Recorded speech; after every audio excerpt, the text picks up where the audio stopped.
Hi, welcome to the coaching game. I'm Laurie Lawson, And and look who's here. And I'm Terry Yoffe, and we are Coaches Creating Change. We are also the Blue Sisters. Yes, we today. are. Yes, I was not planned. We just had a vibe. We had just had a We were going vibe. with it. Yes. A mid-February vibe. Yes, a freezing mid-February vibe, but we're going to survive. Terry's going to start us with it, and you'll see why we love the name Coaches Creating Change. Terry's going to start us with a great quote that she found. That will kind of set the mood and pave the way for our conversation today, which will be about change. I love this quote from Eric Shinseki, who was a retired U.S. Army four-star general. If you dislike change, you're going to dislike irrelevance even more.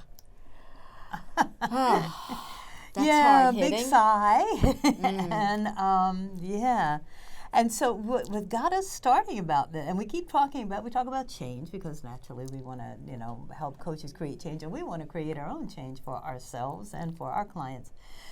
But we were saying, wow, we talk politics, we talk religion, we talk personal, and it's like everything is unstable. And, nothing is going along in a straight path, which could be good, could be bad. But we was like, how do you do this? How do you coach? How do you coach someone when your life is wobbling and their life is wobbling? What are the foundation principles? What do you do? So we came up with a couple of ideas.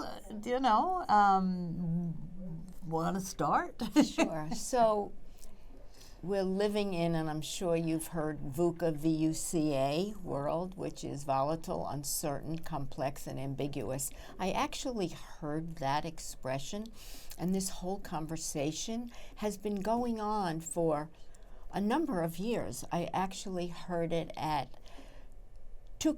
several conferences. The first time I heard it was David Peterson had talked about it at a Institute of Coaching conference maybe 5 years ago, if that long.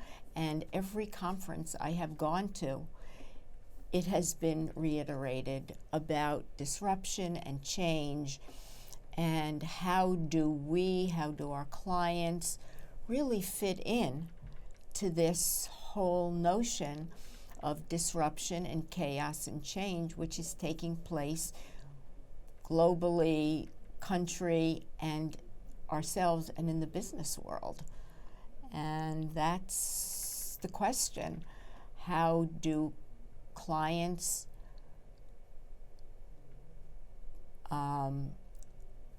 rise to the top Adapt when this is happening? And if they come to coaching, how do we as coaches help them get through this and with their being intact, if you will?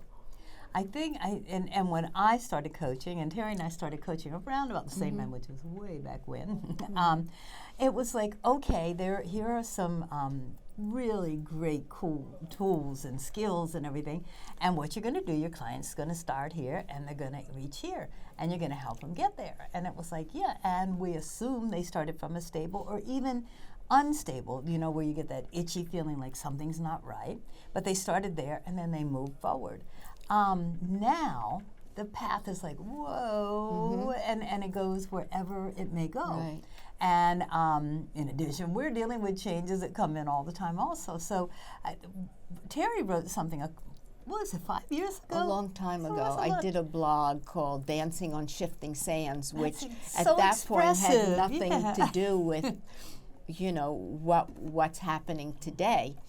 And it's being able to sustain, to work, to grow, to learn, be flexible, adaptable in this time and environment. And I believe that these are some of the skills that somebody really needs. I think I was reading somewhere that some of the interview questions that people ask these days are, how do you work with a team and how do you fare up in chaos? Yeah, yeah. So if you're going to answer, I fall apart and I don't do well and I have a nervous breakdown. You probably shouldn't be on an interview if you're going to give that you're answer. You're not going to be getting that job Yeah, for sure. yeah. But it's demonstrating as a leader or as a manager or as someone who's got an intricate part in the community or in your business environment, that how do you do it? Right. And I think as coaches, it's helping these people see a vision for themselves of how they could be, and then kind of growing into that vision and stepping into that vision of how they could be in this environment. And that may not be far from original, which I'll call it original coaching, but now you have to throw in, and I love the metaphor of shifting sands, because everyone knows if you're walking on sand, your foot turns over, and then you try to go to the wet sand, and then the wave comes. I mean, it's just chaos. Right, exactly. And that was just such a perfect, idea that you had there. But so now it's like, okay, yeah, how do you clear the client up so that they can move forward? But also, I think coaches are now being challenged. It's like, you're going to move forward, absolutely. That's why you hired a coach. But there's going to be some breezes. There's going to be a hurricane. And so where do you fit in that change? How steadfast do you hold, or how flexible? And I'm sure it's an individual case for each person. But it's like, how do you prepare the client for this? And what are my favorite question is with anything, it's like, what are the opportunities? It's like, okay, there's chaos. It's like, what's going on around? What are the opportunities? Right. That's a great question, as opposed to where can you fail? I mean, or who can I blame? Where's the negativity? Who can I blame? Right, exactly. It's staying with the positive, and what are the opportunities that someone can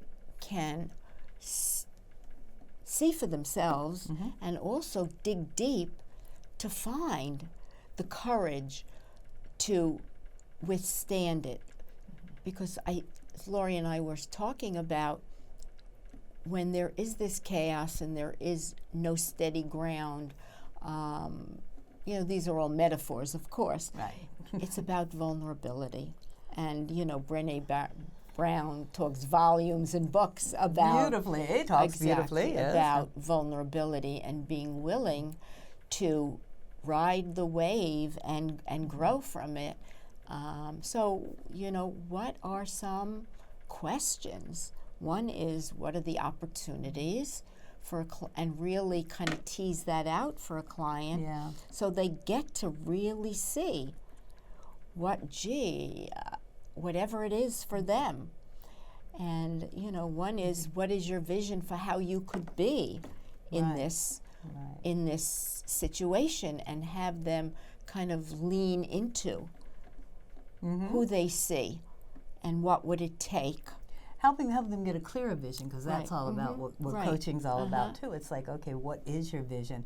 And I don't know why we're going to the floor for this, but also it's like, okay, if you have the rug pulled out from under you, or the sand is shifting, then it's like, okay, when that happens, what is your challenge? What are the opportunities? What is the lesson? How do you want to respond? Not how do you want to react? Because react is like, immediately you're going to go, oh man, I thought I had this together. But then how do you want to respond? It's like, what's my response? And so as a coach, I think we were questioning ourselves. It's like, what do we give to the client, or what do we help the client get from their inner being that's going to get them through all this I don't want to say it's not like a Monopoly game. I guess it is, because it's a game of chance, but around the board to where they want to go, around the whatever kind of board that is. And we came up with the questions. We also came up with the vision. If you ask your clients, if you present the opportunity to vision, how do you do that with your clients? Because I know you deal with high-level executives, and I deal with regular folks. Well, I don't think there's any difference when you pull back the rug. No, there isn't really. I think for coaches, a main ingredient is giving them the space, a safe space to really come in and navigate this question that they may be pondering, they might not know what to do, and they're feeling a little lost and even vulnerable. Which is good. Because a lot can come out of the chaos on many levels. So it's first trying to understand where they're coming from, what their challenges are in it. Right. And then looking at, okay, what's keeping this person from riding the wave, if you will. It's so interesting that you said that, because yes, I always feel that it's the coach's main responsibility to provide a safe space where the client can just bounce around and go to every corner and stand in the middle and seem to feel what they or vision what they want to do. But also that's so interesting that you said that, because it's like, also, you may start the client, and anyone who's had me as a mentor coach knows I will tell you that when your client says, this is my problem, they're probably going to be giving you a symptom, and there's a deeper underlying problem. Or story. That you want to, you want to unearth if you can, right. because you want to get to the source. It's you can do a Band-Aid, but if the bleeding continues, you want to do that. So not only do you want to have the client be vulnerable and flexible, you want to be vulnerable and flexible. It's like, oh, I thought I knew where I was going to take this, and I thought I knew what my next question. Whoops, I don't. Now the game has changed, and that has happened to me so many times. So it's also being willing to not know. Yes, So while the coach, we don't know. It's CTI. One of the cornerstones is dancing with the client, right? And letting them lead. Letting them lead, right. And dancing with them wherever they go, and being willing to challenge them in many, many ways. And the deeper you go, the more you will challenge as to what's really going on, because this particular issue is relevant to this client, whereas another client may have no problem. Right. So it's this client that is having the issue dealing with whatever the business landscape is, and trying to understand what's really going on for them. Are they afraid of failure? Are they afraid of, well, if my position changes now, I'm going to have a light on me and I'm going to have to perform differently? And what if I'm not up to it? They're going to find out that I'm a fraud, imposter syndrome, right. Or they're going to see that I'm weak in an area, or maybe I'll say the wrong thing.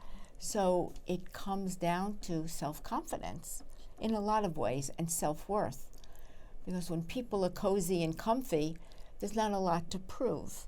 However, in today's world, if you don't like change, you will definitely become irrelevant. And that's just a hard fact. If you're not changing with what's going on in the company, in whichever way they are moving, and you're holding on to the lifeline for dear life, you will be irrelevant. You will not be part of the movement forward. And if you doubt that, we always pick on poor old Sears and Toys R Us, but it's like these are companies that resisted change, because they had down the secret to success. Look how long they've both been established, and yet they're either changing or modifying, or they've gone out of business. So that's just a company thing. But I think there are common emotions and denominators with none of us. I'm trying to think if anybody does love change. I think even let's say a person who's in an abusive situation, yes, you pray for change. But when it comes, it's like, oh my God, now what? Your first reaction is going to be, now what do I do? I don't know the new rules. What's happening? Where do I fit in? What's my role? And you go through all that. So you have to accept that's going to be just a part of change. We all go through that. It's like, okay, now what? And then, but that's where the coach comes in handy, because it's like, okay, let's put this all in perspective. You know, what is your role now? You know, what are you feeling now? What do you want your next step to be? And so, but I think we're not saying, wow, just walk around going, yeah, change, embrace me here. We're not doing that. None of us like to move out of our comfort zone, but it's the job of the coach to let you know that outside there's a lot of cool stuff. Right. That's very true. And let's throw it back onto the coach. Yes, always. And the coach has to change also in their thinking. If they're stuck in one modality that they know and that's it, and they're not going any further, that's limited. And, you know, change is, how do I better myself as a coach? If you've been coaching, I've been coaching for long time. 16 years, 17 years, and you probably close to it. Yeah. So the 16. way we coached X years ago Different. is what the market bore back then. Here we are, fast forward 17 years later. Well, the whole landscape, the whole climate, clients have changed. Their mindset has changed. Yeah. And if you're still trying to fit your limited mindset into what's going on out in the world, you will be irrelevant as well. So it's figuring out how to expand your mind. What are you doing? Are you up to date on what's going on? Are you reading and going to conferences and listening to what's happening and to your clients?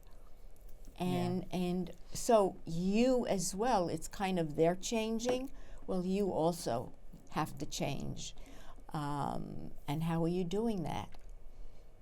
What does that look like for you? That you can meet them where they are and help them. Interesting. Well, you know what? Let's give a shout out to ICF, which is the International Coaching Federation, because that is where a group of people, a group of coaches get together and they stay relevant. And ICF works very, very hard globally and on a local level to keep things relevant and to see what's happening out there in the world. And they require, if you're certified, which Terry and I both are, they require that you keep up with it too. You have to have, you have to renew your accreditation, and you do every that 3 years by getting more information with, education and things like that. Through education. Also, what I wanted to thank you for bringing up ICF was they went ahead and changed their ethics, core competencies, and their core competencies, so they have also made changes to the needs of today. And we will, on one of the programs, go through the new core competencies. Right. And it's, I think, much more in depth and maybe much more understandable. We went through the old ones last year, and now we're going to go through the new ones as soon as we understand them all. But they're good. And even the code of ethics. Yes, that's been also updated changed. Too. And one of the changes that they all, both the ethics and the core competencies, were to include global people. I mean, it's just getting a bigger and bigger organization. So it's no longer national. It's like international. It's huge, humongous. So they have grown also by making changes, and they're staying relevant also. It's like, why would you want to be a part of something that is going to give you the same thing they gave you 16 years ago? Yeah. So. And I think a lot of organizations are trying to be relevant in today's world, and upgrading and updating based on the needs of what's happening today. I mean, as Laurie mentioned, Toys R Us or Sears. I'm debating. They're around, but totally different now. There's but also when you look at the influencers such as Amazon and what they've done to the whole retail community. Barney's, Henry Bendel, which is in New York, they've closed. And a lot of stores are having difficulty. Uber people don't need cars. They can just take an Uber somewhere. The music industry, who knows what a CD is? It's Right, like nobody live uses them anymore. streaming. Yeah. And Airbnb. Right. These are influencers that have changed the landscape of how we do business Yeah. and are edging out perhaps the car industry. I live in Manhattan, but You can live without a car. you don't need a car. Or people that are saying, gee, I don't need a car. I have Uber. I've got Lyft. I've got whatever else. And what's happening is, unfortunately, Uber's a great example because it's edging out the taxi company who Taxis also also. are suffering now because Uber's a whole There new you game. go. So it's Airbnb, constant people are. change. Yeah. So, hotels may be losing out to Airbnb, They which would be are. attractive to people. Yeah. So when you look at the influencers and what they've done to meet today's change, or even started a need, Yeah. it's true. it's there. And as on an individual level, of course, it affects your life. 'Cause do you take a cab? Do you take a? But on an individual, personal level, it's like, where can you look ahead? Can you look ahead, and where do you need to do some changing also?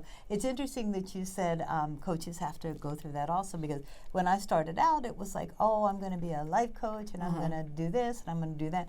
And then 2008 came, and I had a background in human resources. And everybody was coming to me, oh my God, I need a resume, or oh my God, I think I'm losing my job, or I lost my job. And I went, you know what? I'm switching because there's a need out there, and I've got some knowledge that I can share. Exactly. And then later, when that died down, I'm not sure it has totally, but it did. The economy's much better. Then later, it was like I was doing something with geriatric care, and retirement became, and you just keep that's a moving big along. one, right. Yeah, and it's like you want to hold tight, but it's like, I got to go with the flow, know, and it's a little scary. Yes, Yeah. exactly. It's, all you have to do is look around, and, we don't live in bubbles, and look around at the every global, national level and see that there is change, and the younger generation, the Gen Z and I don't know where we go after them. Yeah. Right. They're also producing change in what they're looking for in the business world. Yeah. Which is probably different than fast forward. The people in the Gen X and 40, 50-year-olds.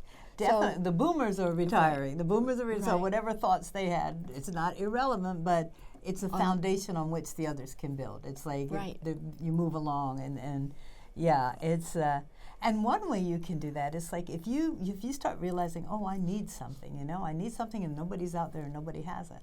That might be your opportunity to go, well, if I need it, then other people need it. And today it's so much easier because you can get on Facebook or LinkedIn and go, do you all need this? Okay. Yeah. Well, there you go.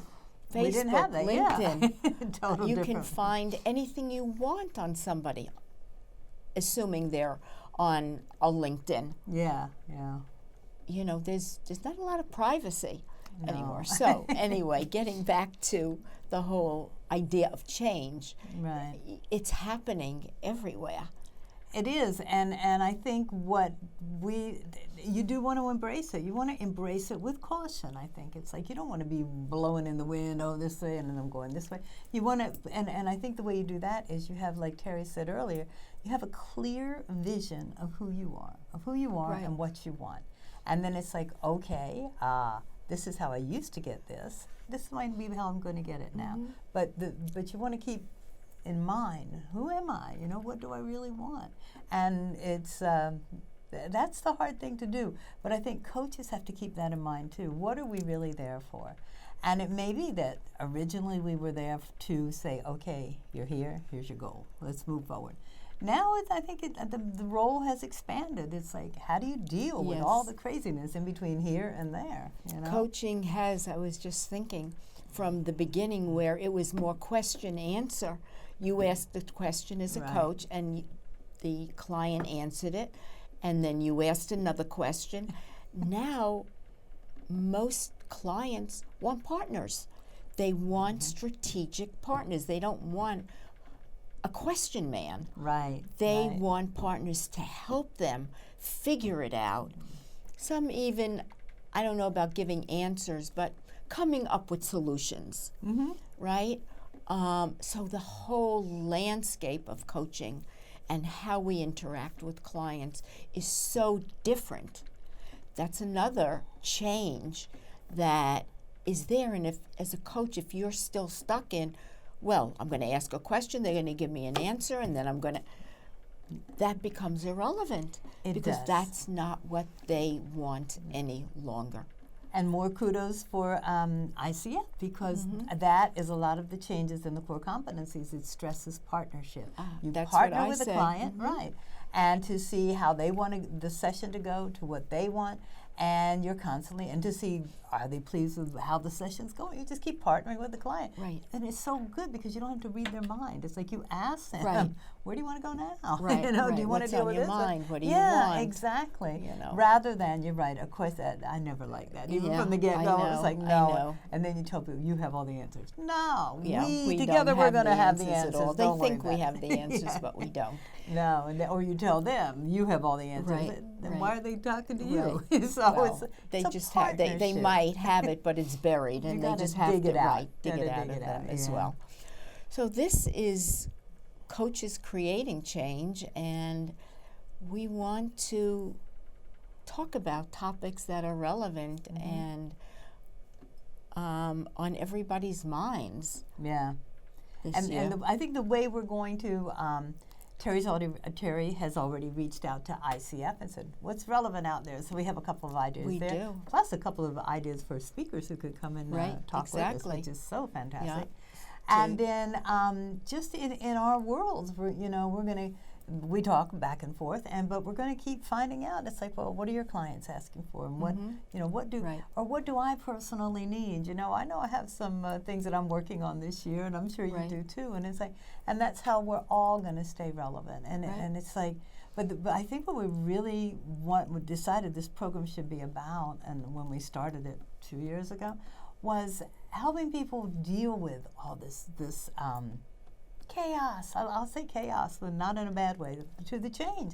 Helping people deal with changes. Right. And Exactly.